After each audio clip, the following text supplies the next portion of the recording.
Houston Fall Garden can feel like a puzzle. What grows together? What doesn't? How do you make the most out of a single garden bed? In this video, I'm going to show you 5 complete fall garden bed layouts. Then use companion planting. You know exactly what to plant, when to plant it, and how to harvest the fresh vegetables all the way into January and beyond. So stick around, because once you have seen this garden bed design, you will realize gardening in Houston is easier than you thought. Garden bed number 1, roots plus greens. This bed is all about pairing root crops with leafy greens. Carrots, beets, lettuce, spinach, green onion, parsley, and Swiss chard.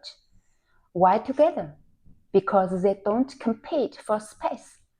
Carrots grow deep into the soil, while lettuce and spinach spread lightly on top. Green onions tuck into corners or the edge of the garden bed, and parsley, Swiss chard thrive in cool fall temperatures. This combo means you are harvesting at different layers of the bed, top, middle, and bottom, so you maximize every inch of soil. You should grow cilantro on the corner of the garden, because cilantro grows very well in the fall, and it will survive all the way to March, April, and May, and it begin to produce seeds in May. So you should sow cilantro at the corner of the garden, so it will not affect digging later on if you plant some more different types of vegetables. Chives and green onions should plant on the edge of the garden, because chives and green onions will give you supply of food year and after year. All these vegetables that I mentioned here, you can plant now all the way to October. I provided a planting window, for example, carrots September 15 to October 5th. This is just an estimate. However, you can plant a few days earlier or a few days later. That's fine. That is September 15 to October 15, and so on. For the companion benefits, roots grow deep while greens are shallow, no competition. Onions and chives repel pests. To harvest the green onion, you just cut the green tops with scissors a few inches above the soil to encourage continuous growth. They can grow year after year. If you want to grow green onion, you can check my other video I uploaded a few months ago, how to plant green onions from store-bought green onions. To harvest the parsley and Swiss chard, woohoo! You can harvest from an outer layer of leaves from the base of the plant. This encourages continuous production throughout growing season, all the way to the next year. To harvest the beets, you can harvest the outer layer of leaves as well, while let beets grow bigger. To harvest the beets, you should just harvest 1 or 2 stems each time by using scissors to gently remove them, so you will not disturb the root. This allows you to enjoy the delicious greens while roots are growing for later harvest. Here is a hint. To have better and bigger beet roots, you need to loosen up soil around beet roots often. This is a trick lots of people don't know. Harvest the lettuce and spinach the same way. Harvest the outer layers of leaves and let them continuously grow to have a continuous harvest. For the garden bed number 2, Brassica family plus protective herbs. This bed is all about the brassica powerhouse with broccoli, pak choi, Chinese cabbage, garlic, cauliflower, red cabbage, and kale. Why do they belong together? Because they are all part of the brassica family, which means they love the same soil conditions, rich, well-drained, and packed with nutrients. They thrive in Houston's cooler fall temperature. You just need to make sure this garden bed soil is very fertile and plenty of organic matter. Brassicas can sometimes attract pests like cabbage worms and aphids. That's where the corner herbs come in, cilantro and thyme. Cilantro leaves and flowers attract beneficial insects that prey on those pests, while thyme helps repel cabbage moths. Together, they act like natural bodyguards for your brassica family. By grouping these plants together, you are creating a community bed where the brassicas grow strong and live in the center, while the herbs on the edges protect them and also add fragrance. This means healthier plants, fewer pests, and a steady harvest of nutrient-rich greens and cabbages throughout the fall and winter. You can harvest pak choi, Chinese cabbage, kale as young as you want. They are delicious while they are babies. You also can wait for them to grow little bigger or harvest out layers of leaves and let them continue to grow so you will have a continuous harvest. Garlic has a hard leg garlic and soft leg garlic. Hard leg garlic grows scapes and big bulbs. Soft leg garlics normally grow for greens. Greens are very delicious. Scapes are delicious too. So it depends on what type of garlic you grow. To grow garlic for greens, you can just harvest the leaves like you harvested the green onion earlier, then let it regrow again. Broccoli, you can actually eat broccoli leaves and the heads. Most people grow broccoli for heads. After you harvest the center head, broccoli will produce side shoot and produce side heads. You can have more harvest. Chinese cabbage, you can wait it to grow bigger, form the hard, big head, and the inside becomes yellow, pale white. That type of Chinese cabbage is very delicious. Red cabbage, of course, you can harvest the head or you can harvest the baby greens. But if you grow red cabbage outside, of course, we are waiting to harvest the big purple head. Cauliflower, we grow cauliflower for big head. Be sure to plant your cilantro and your thyme on the edge of the garden or on the corner of the garden. Like I said, cilantro can grow all the way to next year. The garlic deters cabbage worms. Brassicas thrive in cool temperatures. Companion brassicas grow well together. Cilantro thyme attract pollinators and deter pests. Garden bed number 3. I have legumes here, plus roots, vegetables, and Asian greens. This bed brings together swamp peas, radishes, turnips, bizula, and tent soy. And here's why they belong side by side.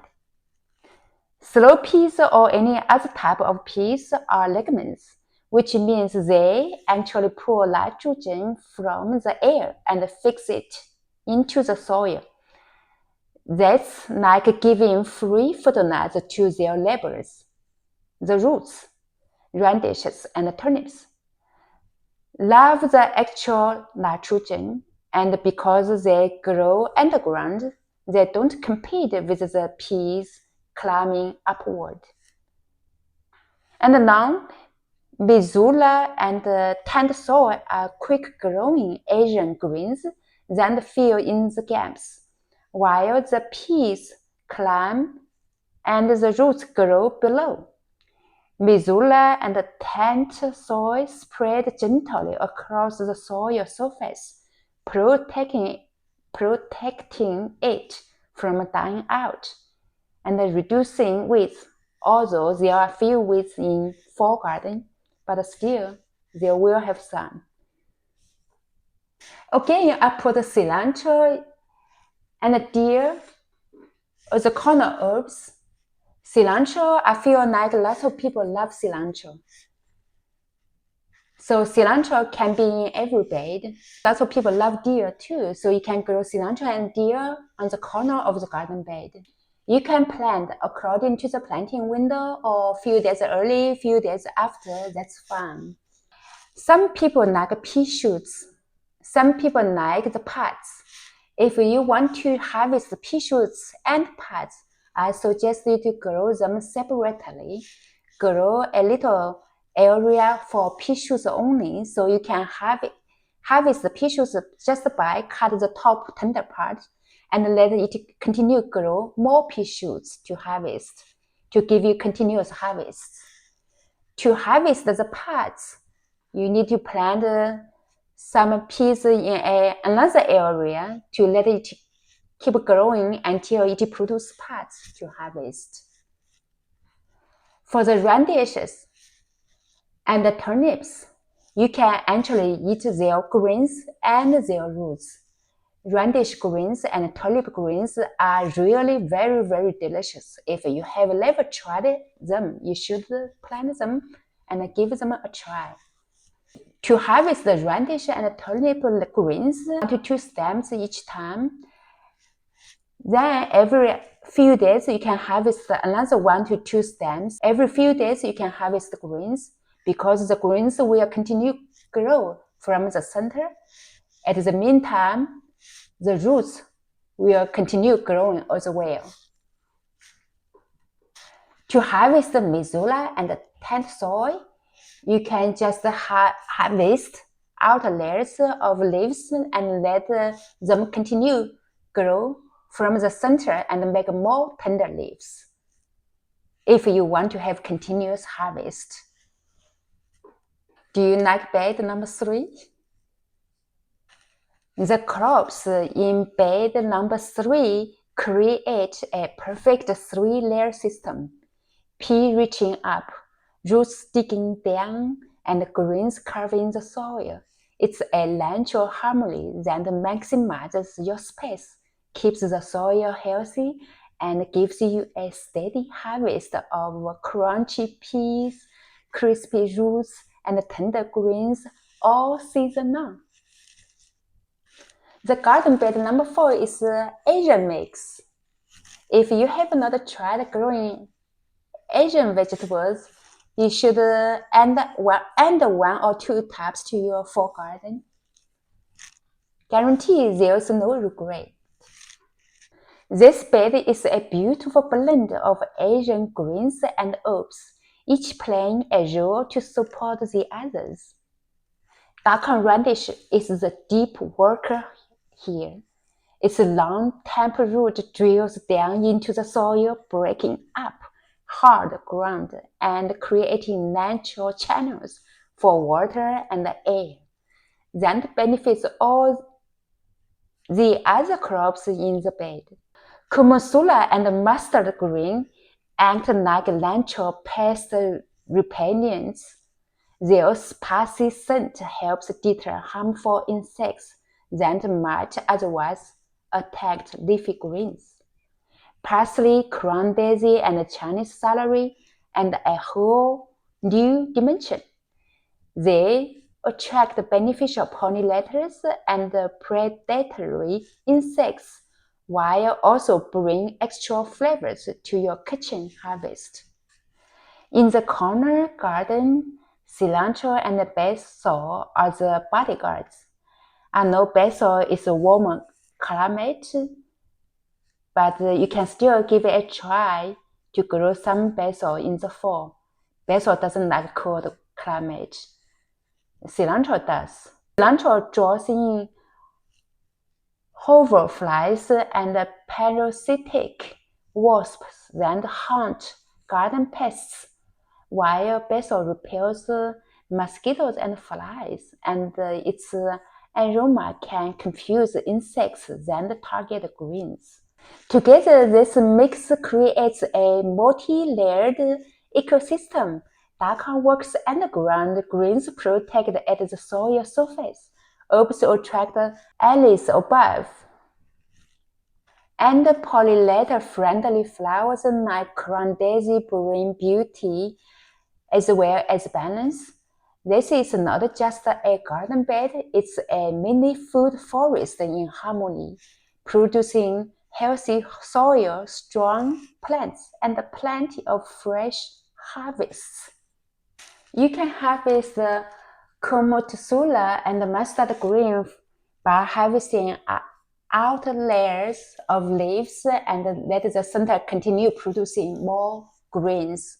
So you have a continuous harvest all the way. Same as Chinese celery. Chinese celery has much more flavor than store-bought American big stem celeries. Chinese celery has thinner stems, but has much more intense flavor. If you have not tried growing Chinese celery, you should give it a try. Crown daisy is a beautiful plant. It will produce a beautiful flower next year if you plant crown daisy in the fall. In the fall, you just harvest the vegetables by pinching off the tops, and it will grow more tender tops. And the more you harvest, the more it will grow more tender tops. Dakan radish, you can harvest while the roots like babies, or you can wait for it to grow bigger and longer. Dakan radish grow very quick. They produce large roots, sometimes can get 8 to 13 inches long and 2 to 4 inches in diameter. You can actually eat dakan radish raw or cooked. You can cook them in soup, steam, stir fry, stew, or pickle them. When I was little, I loved eating pickled dakan radishes. Garden bed number 5. I put lots of varieties of vegetables inside, intended for a bigger garden. If you have a small garden bed, you can take some of the crops out. This garden bed I designed contains diverse brassicas, leafy greens, root crops with companion herbs. This bed is a nutrient-packed mix of leafy greens, brassicas, root crops, and herbs designed for maximum yield and healthy plants. Broccoli, kale, and Swiss chard are nutrient-demanding brassicas and leafy greens that thrive in cool Houston fall temperature. Grouping them together makes sense because they share similar soil conditions, sunlight, and water needs. Arugula, endive, frisee, and tendersoy actually are fast-growing leafy greens that fill gaps between the larger brassicas. They grow quickly, suppress weeds, and allow you to harvest continuously while waiting for slow-growing crops like broccoli or kale to mature. Slow peas are legumes which fix nitrogen in the soil, essentially fertilizing the bed naturally for their neighbors. Baby potatoes and baby carrots occupy the lower soil layers. Carrots grow deep, potatoes slightly higher, while the leaf greens grow above. This layering maximizes your space and ensures all soil levels are productive. Cilantro and oregano in the corners can act as companion herbs. Cilantro attracts beneficial insects like hoverflies and parasitic wasps that hunt pests, and oregano repels unwanted insects while adding flavor to your kitchen harvest. You may grow oregano in pots in a controlled weather conditions. To harvest the endive, you can actually harvest the baby greens. Few years ago, I grew some endives. I just harvest the greens. If you grow endive to eat the baby greens, you can harvest their green leaves. If you grow endive because you love the creamy white part, you can just tie the outer layers of the leaves and let the plant grow together. To harvest the kale, Swiss chard, arugula, frisee, camp soy, you can just directly harvest the outer layers of leaves and let those plants continue to produce more tender part. So you will have a continuous harvest all the way. Harvest the baby potatoes before winter comes. These bed designs serve as a reference. You can adjust them by adding or removing crops depending on the size of your garden beds and what you prefer to grow. There you have it. 5 perfectly planned fall garden beds designed for Houston's climates. With companion planting, every plant has a friend. Every inch of soil is used, and your harvest keep rolling in month after month. If you found this helpful, don't forget to click like, subscribe, and share this video so more gardeners can grow their own abundance right here in Houston, Texas. Don't forget to give the comments. What bed would you like to plant first? Thank you for watching. You have a fantastic day. Woo! So here you have it. So there you have it.